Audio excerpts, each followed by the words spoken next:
removing Jetsurf jet pumps and replacing bearings.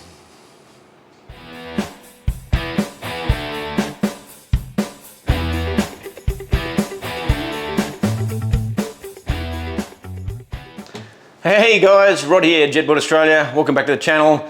We're in the workshop today, as you can see, and we've got a customer's board here that's got a few dramas.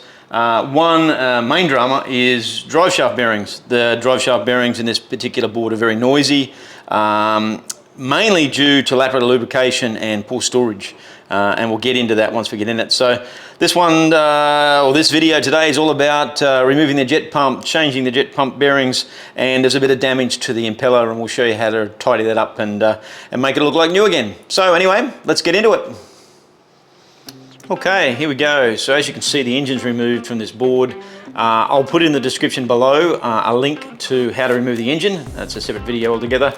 But today it's all about this drive shaft. So once the engine's out, we'll do a little close up here and we'll see that the drive shaft bearing, which you can see around the back here, in here is really rusty and really nasty. And the first thing you do when you remove an engine, of course, is just turn the drive shaft. And that one feels very rough. You might even be able to hear that on the video. So that needs replacing. And to replace that, we've got to remove the coupling, all the coupling, I guess, locks here, and then remove the jet pump from the rear. So we'll start off, we'll get these out of the engine bay and we'll go from there. Okay, so basically it's just Allen keys. So the coupling itself, and depending on the model, some have just one Allen key screw in it, some have two. This one's got two, and they're often quite tight, and that should slide off. Now if it doesn't, you can see the slot in here, just jam a screwdriver or a chisel or something in there and spread that, and that will come off. Pretty simple. Then behind that is a little locking collar, which you'll see there, and undoing that, whipping that off as well. And then down the back there's a locking collar on the bearing itself, so we'll get into that one too. Boom, and off they come. So that's basically the engine bay end, and as you can see, that bearing is really nasty in there. So there's the bearing, there's a seal behind it, so we'll replace that bearing and seal. But to do that, we've got to roll the board over. So we'll flip it over and we'll show you what we do from there. Okay, here we are with the board upside down. So basically we've got to remove the ride plate. And as we're looking here, I see the end of the ride plate's had a few hits, so we'll tidy that up while we're at it. I noticed the SVS fin screw is seized and we got a bolt missing, so we'll sort all that out while we're at it. But anyway, first comes first, we'll get this ride plate off. Just a matter of undoing all the screws around here.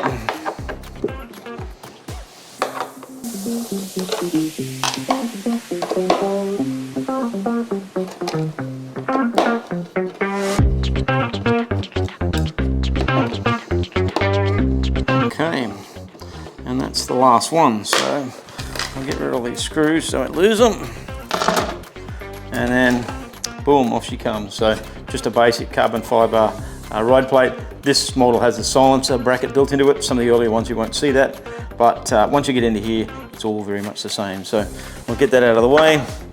Now from here, we've got to remove these tubes.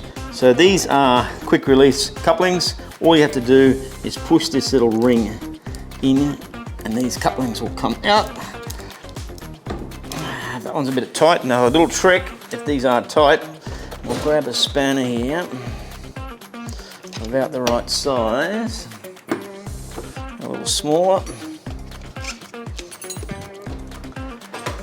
So what you can do to help you out here, it's probably hard to see on the camera there, but there's a little ring, and the ring needs pushing towards the jet pump cavity. So grab a screwdriver that's just about the same size as the hose, and you can pull that in, and that allows you to pop it straight out, and it just pushes that ring back into place there. So I'll show you those rings when we get the pump out. So the next step from there is to remove the two retaining screws. Just down in here. Again, Allen keys.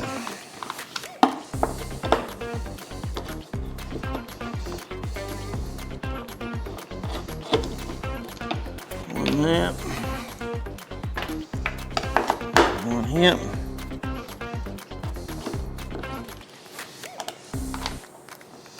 That's got that.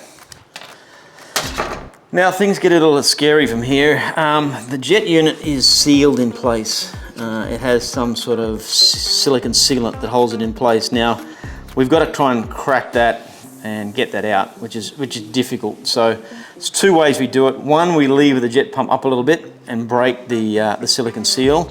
And then two, I have a special puller we'll put on the back here. Now to do that, we've got to remove the end cone in here, which allows us to get our puller onto the end of the board. Now, these are plastic. They can be a little bit of a problem sometimes. Oh yeah, that one's tight. Oh, I'm super tight. Oh yeah, really super tight. So, the tricks with that, we've got to give it a bit of persuasion.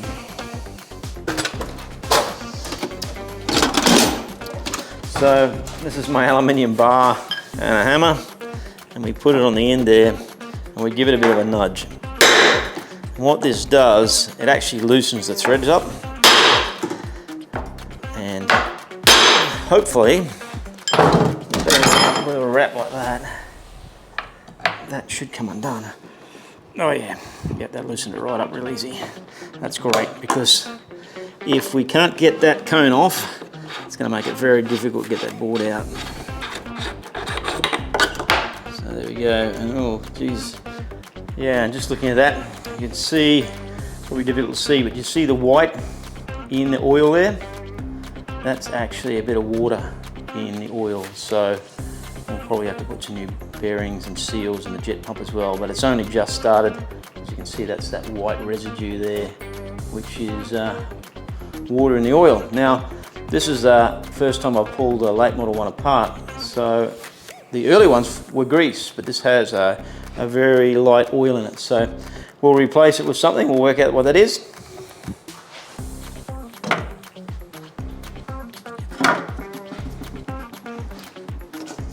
So then from there, what we're going to try and do is try and release this silicon as best we can. Now, really tricky job without doing it any harm. The 2 points which are the most solid on the jet pump are these two fittings here. So I generally like to get my little pry bar and stick it under the fittings and give it a bit of a pry. And you can hear the silicon creaking and cracking. Give it a little stretch. Don't pry it under there. It's very thin, that jet pump housing, and I have seen people crack them. So get them under these fittings here and give it a little wriggle there. We go. A wriggle there. As best you can. Without going too far. And that's about as good as we're going to get. Alrighty, so the next thing to tackle is there's a small screw, grub screw, or retaining screw on the end of the bearing cap. So you'll need a long Allen key socket, 1/4 inch drive. So that sits up in there. And to hold at this end, I just grab a pair of vice grips and I just put it on the shaft in under here. So I'll just set this up on the shaft.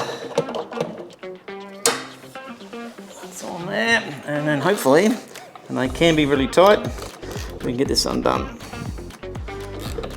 Yeah, that's good. The shaft's not turning. That's what you got to look for. Make sure the shaft's not turning, which means the screw's coming undone. That's on the way. Cool, and that's there, just a little screw. So that's out of the way there.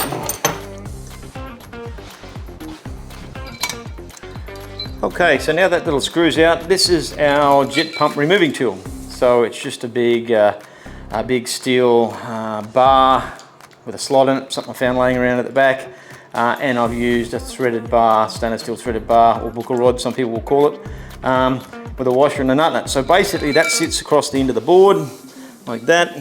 This screws into that same thread we just took that screw out of. Line that up, screw that in all the way to the bottom, making sure the shaft's not turning while we're screwing it in. So that's it there. Line it up on the end. Grab yourself a 10mm spanner and crank it out. So let's hopefully she comes. Looks like it's starting to shift there. It's tight, but I think it's coming. I think I can feel the gap widening in there. The silicon coming a little bit there. It's Now I can hear it creaking. Let me just reel on my tool a little bit because it's starting to twist. I'll roll it down that way a little bit. See if it pulls a bit squarer. Now she's coming. Nice. Yep, she's underway.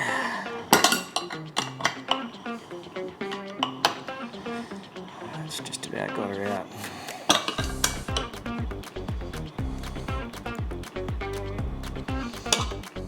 There we go. Get the tool out of the way.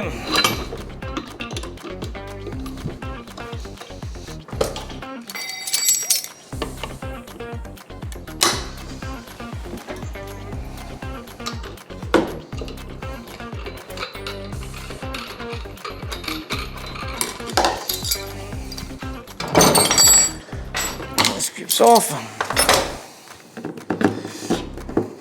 A bit of a wriggle. She'll come out.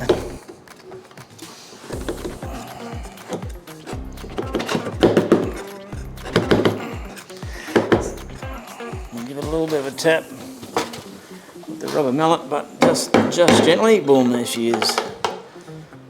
Okay, so that's our jet pump, and you'll see on that blade there is some damage, so we're going to tidy that up while we get apart. We'll actually pull that shaft out of there. But yeah, that's a jet pump, and it's amazing how light they are. You know, Jetsurf are all about lightweight and you know, carbon fibre impeller, carbon fibre housing, and that's amazingly light. You know, you can feel the shaft weight, but the rest is amazingly light. So, all right, we'll get that on the bench and sort that out, and then we'll dive into the bearing and seal in there. So, all good. Righto, next is to remove the bearing. Now the easiest way to do that, and I just use a little half-inch drive extension, is just slip it through the hole and get yourself a soft hammer and give it a bit of a whack, and boom, you would have heard that fall down in here. And under here we will have, there's a little housing that holds the bearing and seal. So it's a separate aluminium housing held in with O-rings, and as you can see, that festy bearing in there. So the earlier models, the bearing goes straight into the carbon fibre. These late models have this aluminium housing with the lubrication points on it. So much better setup. So we'll get that on the bench, tidy that all up from there. Okay, so here we are on the bench with the jet pump and the little bearing housing. So just get a pin punch and we'll knock the bearing out of the bearing housing.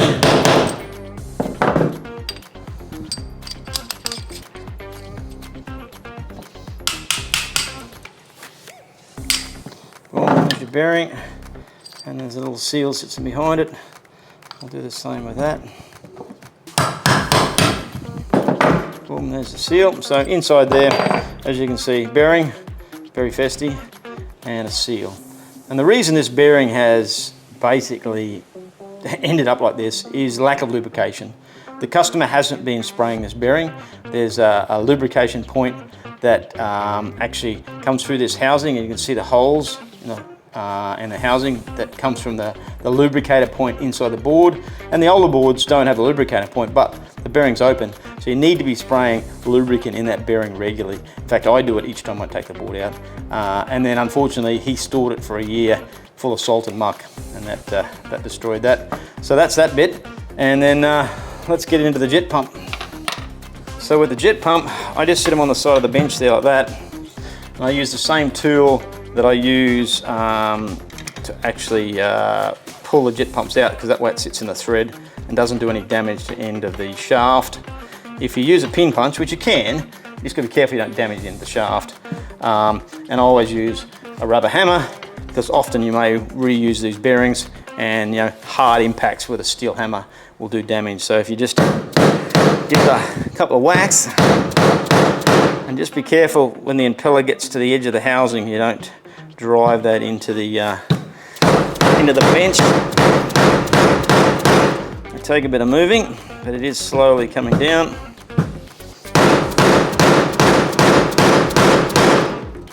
Just be careful that doesn't hit on there.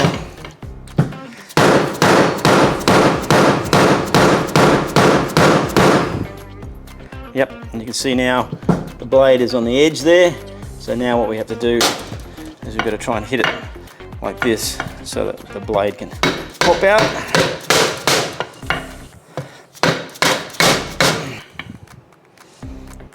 Okay, that's pretty close there now. We'll just give it a couple more taps on here. And boom, out she comes.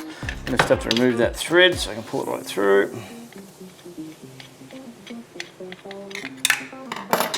And boom, jet pump housing and impeller. And so that's how the impeller and shaft is assembled. The impeller is actually glued onto the shaft, so it can't come off. So when you buy an impeller assembly, you get the shaft and impeller. But what we're trying to do here is repair these leading edges. So we'll get into that in a sec. We'll have a quick look at the jet pump. So that's basically a jet pump there. And oh yep, you can see where something's been through it here and actually made a chip in the vane, and I can see it there in the light. Not ideal, but not the end of the world as far as the jet pump's concerned. We'll dig those seals out, put a couple of seals in that as well. But we'll work on the impeller next and get that tidied up. So what we're going to do here, we're just basically going to clean up the leading edge. You can see that's all chewed up there on that leading edge on all 3 blades. This blade here is probably the most original. And they come standard with a nice curve on that, so we're going to try and reproduce that. As far as blades go, these impellers are what they call overlapping impellers. You can see the leading edge overlaps the trailing edge, which is great. So the beauty is we can take us a little bit off this leading edge without reducing too much in the way of performance.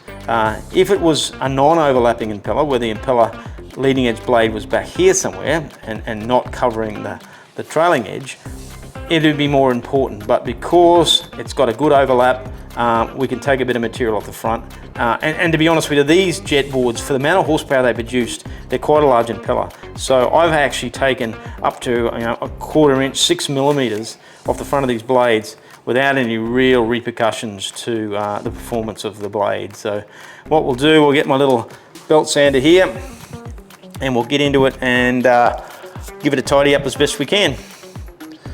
Let's do this one first. So what I do first is I basically flatten the edge, take all the chunky bits off, and then start to try and reproduce the curve. So here we go.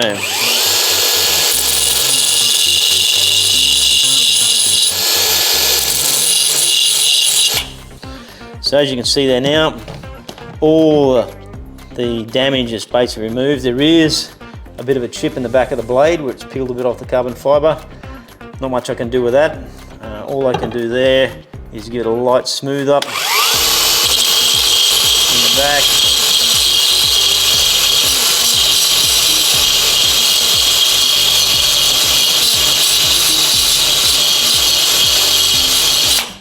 Yeah, and reduce the amount of lip and edge that's there. You can actually see it's wanting to peel back further there. So what I might do with that is actually I'll put some epoxy resin in that gap and glue that back down, because that's just gonna continue to delaminate. That's not ideal. So I'll glue that back. I'll do these leading edges first. So that's that first one. And now what we'll do is try and put or replicate a bit of the curve back into it.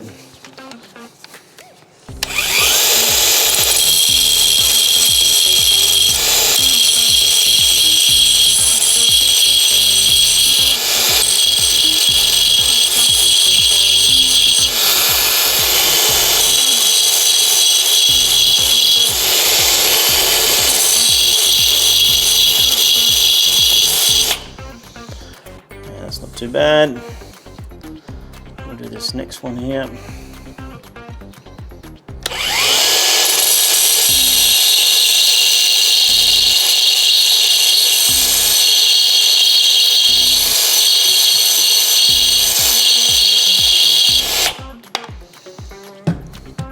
That's a bit better.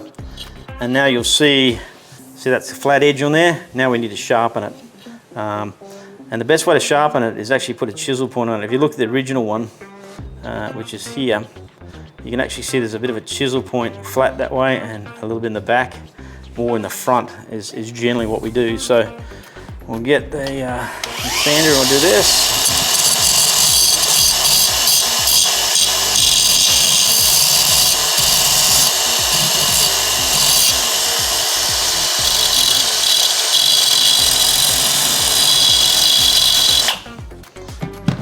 tool. We're just making sure we've got a sharp edge, and you can feel that. That's a nice sharp edge there, so that'll perform very nicely. And if you don't get the edge sharp, it'll cause cavitation. So we'll give them all a bit of a tickle up the same.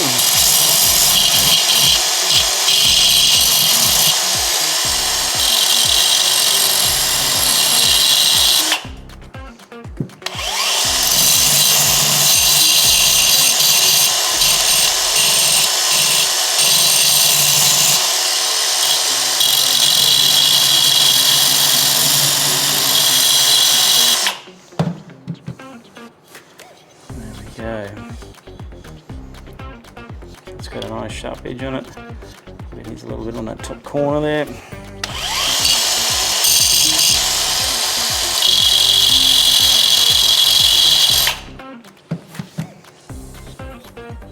Okay, great. So each of those blades has a very nice sharp edge on it. Now my only concern is there's one that's peeling in the back here. Find it there. Yeah, this one here. It's actually delaminating here. So I will give that a clean out and put some epoxy resin in that and stop that. Otherwise that will continue to delaminate right out the back. In fact, it almost has gone. So you know what? It's only a little bit. It might be simpler just to remove that little bit, I think. So it's only small.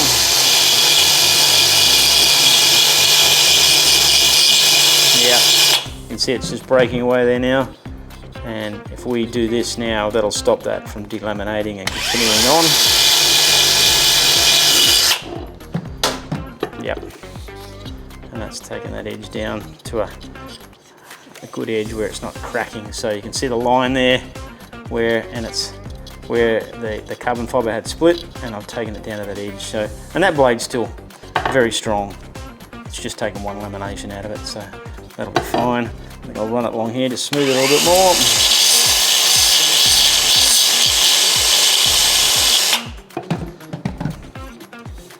Yep, that's perfect. So there we have a refurbished blade there. So there we go. We've just run that up to the lathe. I've polished that shaft, got rid of all the corrosion and whatnot of it. And obviously cleaned up the surfaces where the seals will run. You can't even see where that runs there. I think it's just very lightly there. So that way with the new seal, it's got a nice fresh surface to run on. Same with the two seal surfaces back there for the jet pump. And I see there at some stage, the coupling on this machine has been spinning. You can see that there's evidence of that, the coupling been spinning there at some stage. So I imagine the customer has tightened it up at some stage and solved that problem. But anyway, so that's it, ready to go. We'll look at the jet pump next and the bearings in there. Okay, now we've got two seals in the jet pump here, which we noticed were leaking because obviously we had a little bit of moisture and slime, as you can see in there. So there's a bit of leak there, so we'll replace those. So I'm just going to use this little hook tool. We'll get in there and we'll try and hook them out as best we can. Starting to come. Boom, there she goes, there's one. And the second one behind it. This one's a little more stubborn.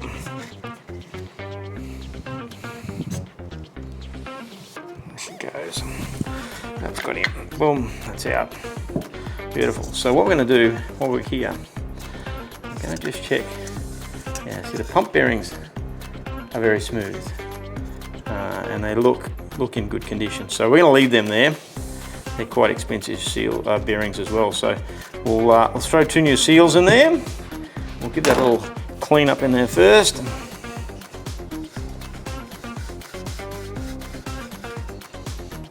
That's good. And then we've got two new seals here, and we always make sure that they're matching, which they are. We'll check them on the shaft for size. Yep, that's good. I'll just show you. A rule of thumb with seals, obviously that fits on the shaft nicely. So what we're trying to do with this particular jet pump is keep the water out and keep the oil in. So keeping the water out is more important than keeping the oil in, believe it or not. So what you do with a seal, so that you notice the seal's got a spring and a heavier lip one side and a smaller lip the other. So what we do when we fit seals to jet pumps or gear cases or anything like this marine, and you want to keep the water out, you have the seal facing with the big lip and the spring outwards. And you've got to make sure you buy the right seals, because the fact that these springs will be affected to salt water or subjected to soft water. And what you'll find is they will rust, the springs will fall off, the tension will be lost on the seal, and then it'll leak. So when you're fitting these sort of seals, make sure that they're the proper ones coming from Jetsurf, or something that's stainless steel. I've even seen guys flick the spring out of the seal and put little O-rings on there too. That's something that a trick from the marine days. So, but anyway, what we'll do, we'll arrange something to knock that in, and the best thing to use is a socket of the right size. So let's find one here. That one looks almost perfect, as long as it goes down in there. Yep, it is. That's great. So we'll get a bit of spray on here. Get a little squirt. And the seal. And the other one. And we'll pop that into position. And then we'll use our socket. And we'll knock it in.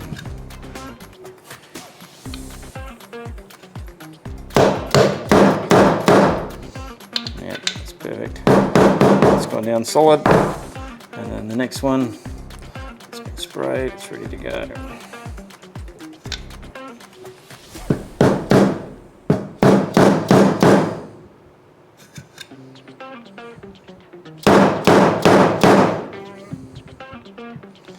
It's going down there nicely.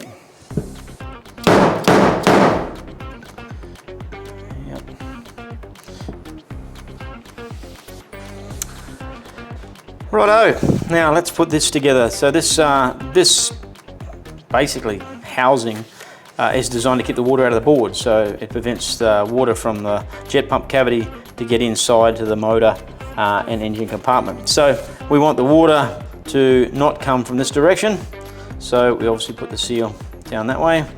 Again, we'll put a bit of spray on it, and we want to have the big lip to the bottom. Start that there, tap that in.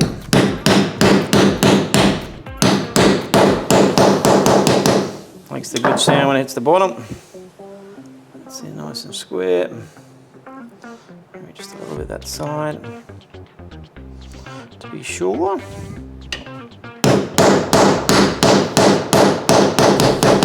Yep, that fell out. Just going down square there now. Yep, that's good. And then of course the bearing, which sits on top. Now the bearing's open, and the idea for the open bearing is so it can be lubricated. So if you're choosing a bearing, make sure you have an open bearing. And if you've got a seal bearing, flick the little seals out of it, pull them out by hand. And that's ready to roll. So that's lovely. Ready to push back into position. So, all right, so what we'll do now, let's get this jet pump impeller back into the housing. We'll give it a bit of a squirt as well. Housing a squirt down there. Might get it from there. And is put a bit of grease in here. So nothing lubricates this seal except the grease that you put in it now. Especially the outside one. You'll get a little bit of lubricant from inside once that's full, but this outside seal will get very little lubricant at all. So we'll put some grease down in between the lips there, and I'll sort that out. And then in with the impeller. Feel those seals sealing up there nicely, and we'll get the rubber hammer all tapping back in.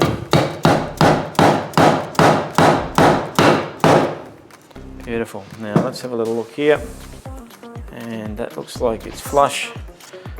That's fine, that's beautiful. So we'll put the screw back in the end, which is here.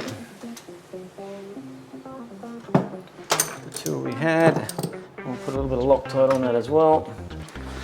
A little bit of Loctite on here.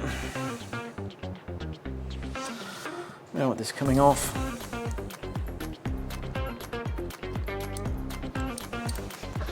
And then down in the end of there.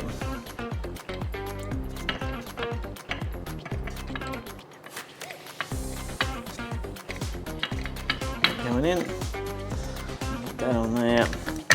And what we're going to do this time, just so that we don't mark the shaft at all, this is something you can do when you're pulling it off as well.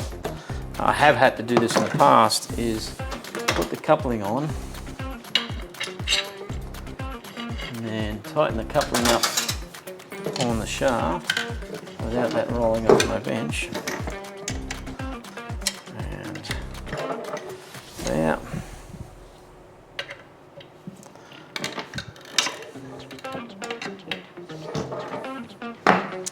That's on there now, and that gives you the ability to tighten that screw up.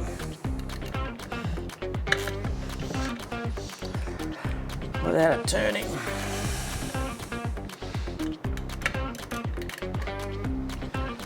And to be doubly sure that's tight, I'm just going to put my vice grips gently on there. It fits in nice.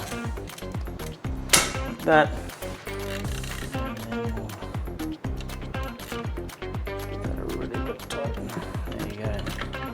That's not going anywhere. It's beautiful. All right, now we'll remove this. Obviously we can't put the jet pump in with the coupling still on the end. So I'll whip that off. And there we have it. A reconditioned jet unit ready to go back in. Good job. Okay, so the last thing we need to do is obviously fill this bearing housing with some oil. So I'm just going to use some automatic transmission fluid. It's nice light fluid. It'll lubricate that perfectly. So what I'm going to do is I'm going to just pour that in until it gets just level with the thread there. Let that run into that second bearing a little bit. So not a lot. And then we can put this end cap on there, and then the oil will run through the bearings quite nicely. Slip that on there.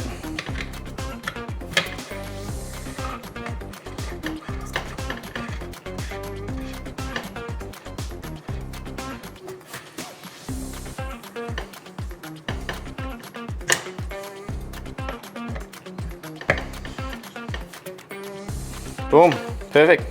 All right, that's ready to go back into the board. Good stuff. Okay, so I've cleaned up that surface there where the jet pump comes in. I didn't think you'd want to watch me clean all the silicone off there, so that's all cleaned up, ready to go. And so we'll grab the jet pump, we'll put some RTV silicone on it and seal it in. So what I use is just a basic clear RTV sealant. It's this is a Pertec brand, Permatec brand, and I'm just going to run that around the top here. Nice bead around there. And this will spread as we go in. Now, if you don't seal this, you're going to have major dramas, because obviously the way this jet pump works is air has got to be excluded from the water. So what I mean is, water's coming in through the jet pump cavity. If you're getting any air coming in from behind to the seal area, what happens is the air gets into the water, makes it cavitate and won't drive. So it's essential that this is sealed, and if it's not, you're going to get bad cavitation. I had a board come in a little while ago. I didn't realize it hadn't been sealed. I took it for a ride and I'm just going, what the hell? But I knew exactly what it was. Someone had the jet pump out, and you could see that. He'd done a repair to the impeller, but didn't reseal it when he put it back in. So the board just won't drive. It'll rev and cavitate and carry on. Yeah, very bad. So this is important, this is sealed properly. I'm going to put 2 runs around here because it's quite a big area that it sits on. There's 2 beads around there. And you can see here, Jetsurf have put a little pad in here, and this is to set the jet pump in the line with that, what they call a ramp shoe in there. So leave that piece on there, and then we get the jet pump obviously, and we'll slide him in. watching that we don't get silicone all over everything else while we're doing it. So it should slide in a lot easier than it came out. Boom, that's beautiful. And I'll put these hoses in while I'm here and I'm sliding it in. I'll make life easier for later on.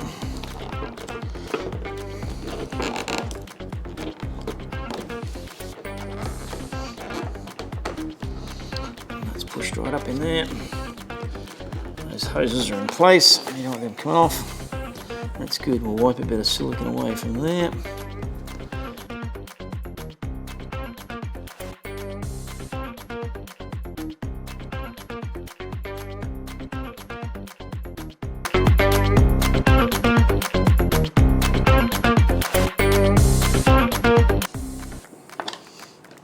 Cool, just make sure those hoses are in place. And with these little clips, what you want to make sure is that these little clips are out. When the clips are out, that stops the hose coming out, so you can give it a bit of a pull, make sure it's all good to go. All right, we're set. Okay, that jet pump's in, good to go. We'll grab the ride plate, which I've done a repair on, tidy up those damaged edges there, loosened up that screw and refitted a bolt that was missing there. So that's all solved, and we'll get the ride plate back on it.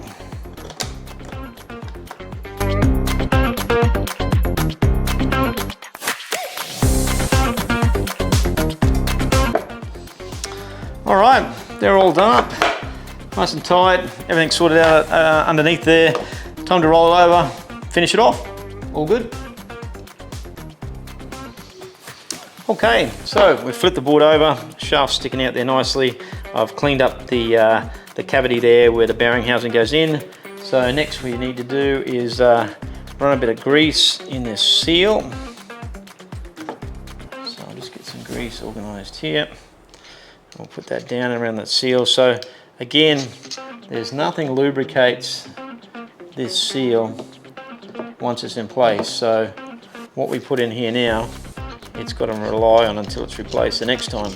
And if you don't put enough in, what happens is the shaft runs dry and will damage the shaft. So I tend to go pretty crazy on the grease in there. So that's all sorted. And then of course, you want to put grease around the O-rings. Obviously make sure they're in good condition when you're doing that. So I'll get some grease on there. Grease on there. As you can see, we've greased that up as well. So that's ready to go in. So a little bit tight on the seal there, and then we should be able to tap that in. Of course the bearing's popped out, but that's okay. We can run that down. We push that in position there now. And we'll get something and we'll just tap that bearing into place.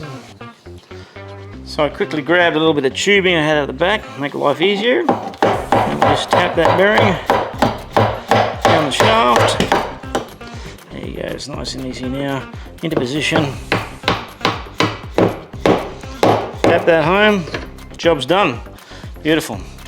So then from there is this next collar. Now this collar's got to go on the right way. So the small end has got to go against the bearing.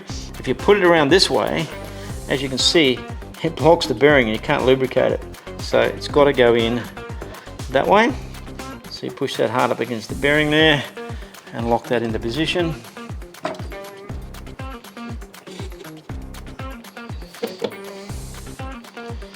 There you go. Give that a little tap. That way we know it's hard against the bearing, and the way you can tell is that that bearing isn't spinning, it's rotating with the shaft. So that's cool. We'll tighten it up properly.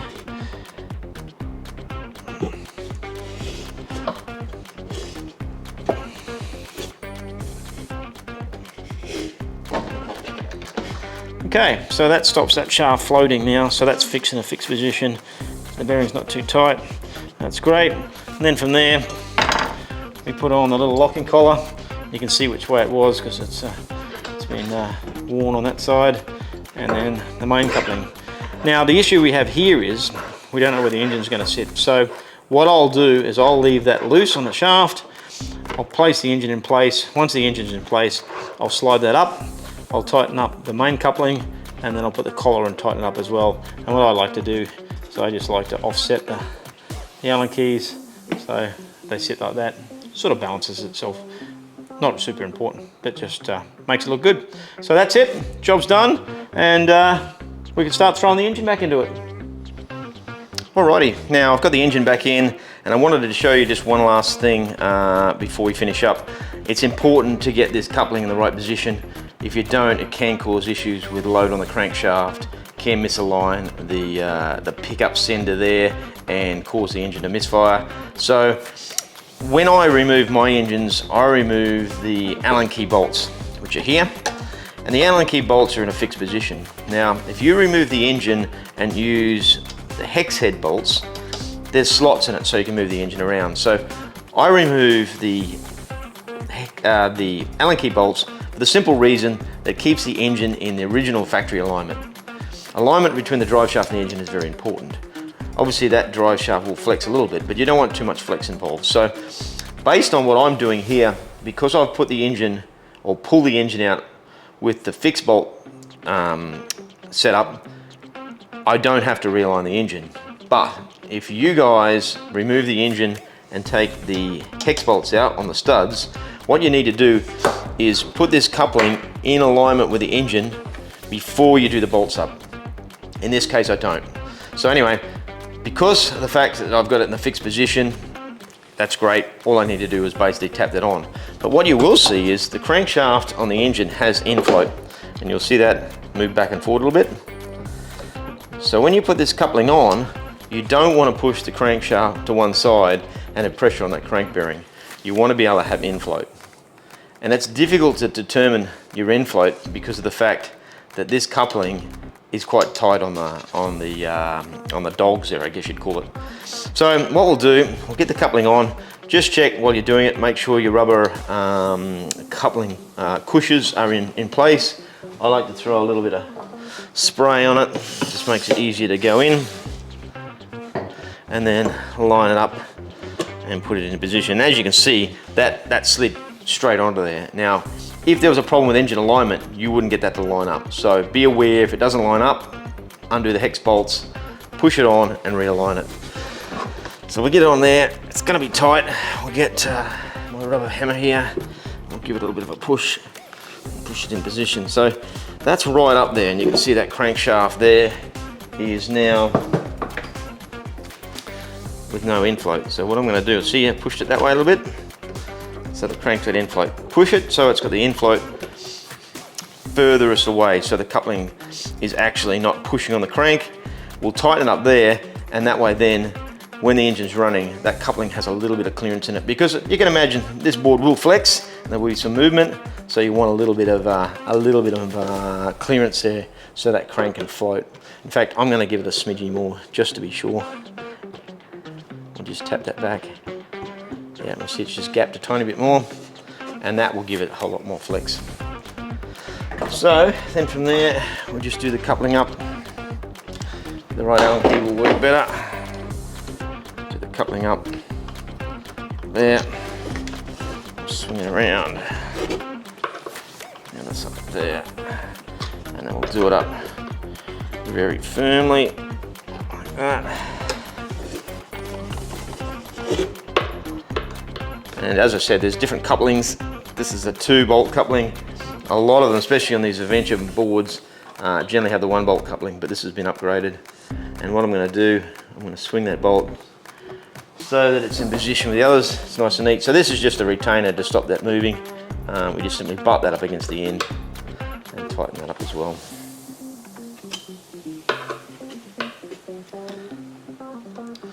And that's basically it.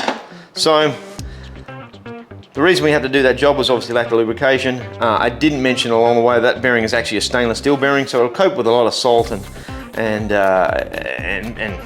contaminants, but obviously if you leave it too long, yeah, it'll turn to complete custard, as this one does. So anyway, that's all basically back together. I've got the fuel tank and a few bits and bobs in it, and I'll get it sorted for the customer. Okay, so that job's finished. We've got it all back together nicely. The drive shaft's all sorted out for this customer, so he'll be back on the water enjoying his board again, and we enjoy doing these videos. It helps you guys out, keep your boards in the water, keep enjoying the whole jet surf experience. So please subscribe to my site, encourage me to do more and more of these videos, and we'll see you next time. Thanks again.